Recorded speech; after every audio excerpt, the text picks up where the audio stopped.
Alors, effectivement, un certain nombre de questions, mais on n'aura pas le temps, ou du moins, on pense que la priorité n'est pas de répondre à toutes. Pour nous, on a quelques priorités, et je vais essayer de répondre à celles-ci. Sur vos différentes questions par rapport aux nominations politiques, les collègues ont été un certain nombre à rappeler que nous sommes dans un rôle d'organisation syndicale et qu'à ce titre-là, le commentaire politique n'est pas le meilleur. Et je viens d'une confédération qui a eu à se positionner à un certain moment, mais on considère qu'aujourd'hui, ce n'est pas le cas, et que la nomination d'un nouveau gouvernement, pour nous, elle ne pourra être commentée qu'au moment où il y aura des décisions de prise.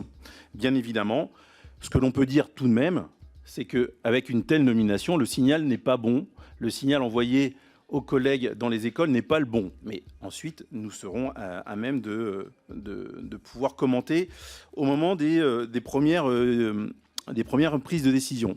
Et j'en viens là à un deuxième point, c'est que, comme l'a rappelé Madame David, c'est qu'on est sur une accumulation de différents et différentes ministres sur une période très restreinte, qu'à chaque fois, le jeu politique veut que chaque personnel politique veut laisser sa marque et sa trace dans l'histoire et nous impose des réformes à marche forcée et à chaque fois.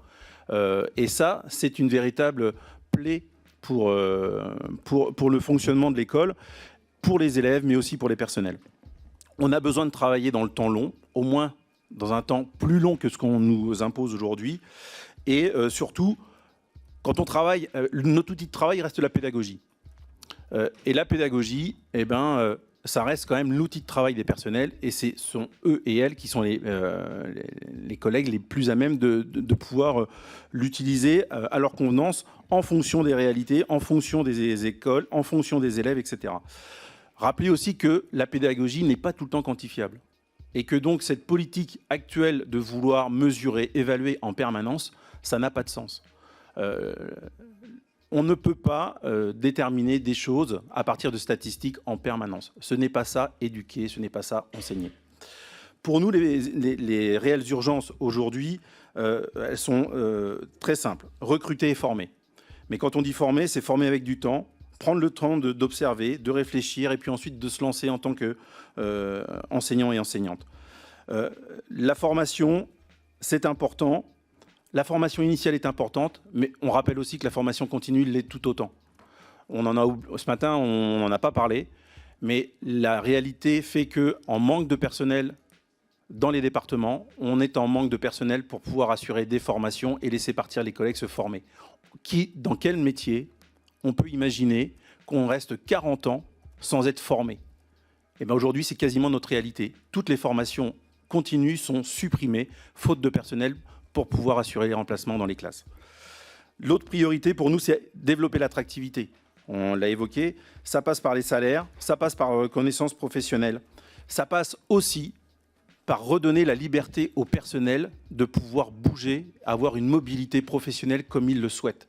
Il n'est pas possible aujourd'hui que l'on soit prisonnier ou prisonnière des départements et des postes dans lesquels on est affecté. Ce n'est pas possible. Traditionnellement, on parle des départements parisiens ou de la ceinture parisienne. Je rappelle que quand on est dans un département rural, c'est catastrophique. Je suis d'un département rural, j'ai mis plus de 8 ans, il y a 20 ans pour en sortir. C'était il y a 20 ans. Aujourd'hui, c'est quasiment perpète. Voilà, c'est ça la réalité, et c'est ça aussi qui empêche les gens de venir enseigner à l'éducation nationale. Enfin, dernier mot, rappeler qu'effectivement, on a une réalité, et c'est l'OCDE qui le dit, que l'augmentation des salaires et des allocations pourrait permettre au pays de recruter et de retenir un personnel enseignant de qualité tout en améliorant leurs conditions de travail. C'est l'OCDE, ce n'est pas un groupuscule révolutionnaire.